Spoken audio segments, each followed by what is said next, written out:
It's 2015 already. I hope you had a wonderful holiday and a happy new year. I had a fun time with my family. We staged a rave in my dad's attic. So that was pretty cool, but moving on. Let's read my favorite books of 2014.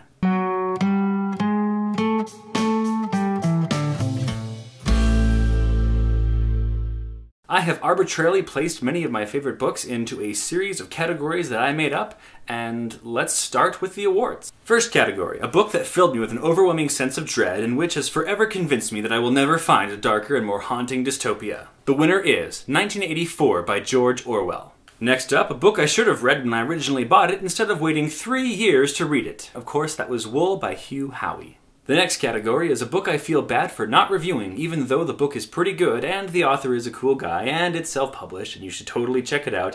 And I got this as an advanced copy, full disclosure. Zero Echo Shadow Prime by Peter Samet. The book is short, but it covers many of the conversational topics surrounding post-humanism in our modern age. Book I read that was incredibly awesome, and then I read another book that was also incredibly awesome, but was very, very similar, and so it changed my opinion about the book that I thought was awesome, even though the other book was even more awesome. So the book that was awesome was Wolfhound Century by Peter Higgins, and the book that was very similar but kicked its butt was City of Stairs by Robert Jackson Bennett. I'm so sorry, Peter. Why did I wait so long to read this book when the first one was so awesome and I was clearly excited to read the second book, but for all intensive purposes didn't? That book was Red Seas Under Red Skies by Scott Lynch. For some reason, I wanted to read the next book right away, read the first few pages of the next book, didn't read it for a couple years. Amazing book, though. A book that was just plain fun and one of my favorite fantasies of the year, and if I really had to ramble on about it, I would totally just be like, wow, this book was so awesome. Awesome. This is, without a doubt, Words of Radiance by Brandon Sanderson.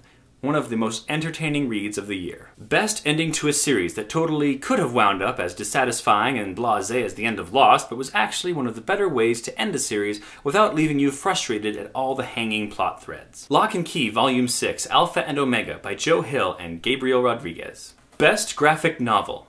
Saga by Brian K. Vaughan and Fiona Staples. Book that actually managed to change my worldview and alter the way in which I view social media and its interactions and how I let it affect me. That is Trust Me, I'm Lying, Confessions of a Social Media Manipulator by Ryan Holiday. And it blew me away. Well, it scared me and then it blew me away, and I really enjoyed reading it even though I was terrified the entire time.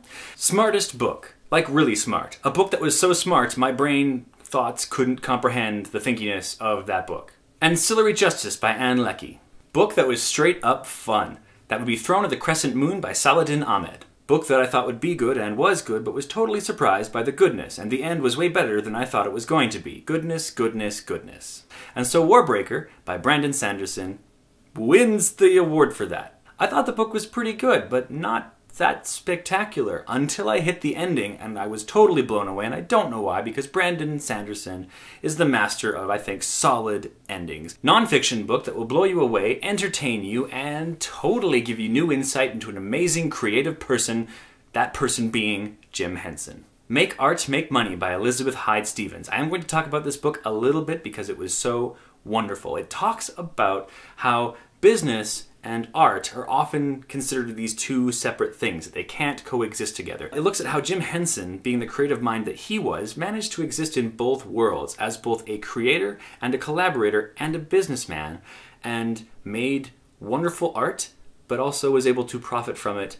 even though that's not like a bad thing. It's a really insightful book and one of my absolute favorite reads of the year. Plus it's an interesting angle and piece of commentary about Jim Henson, a side of him you normally don't get to see. And now the final category for my favorite book of the year. What was the absolute best book? I'd have to give it to 1984 by George Orwell. I just don't know how any of the other books I read this year could compare to it. If I had to pick a book that was published in 2014, it would totally be Words of Radiance by Brandon Sanderson. And if I had to pick a nonfiction book, it would definitely be Make Art, Make Money by Elizabeth Hyde Stevens. I hope 2015 allows you to read some wonderful books, and I hope I can get to read some as well, and we will talk to you later. Happy New Year, and bye-bye.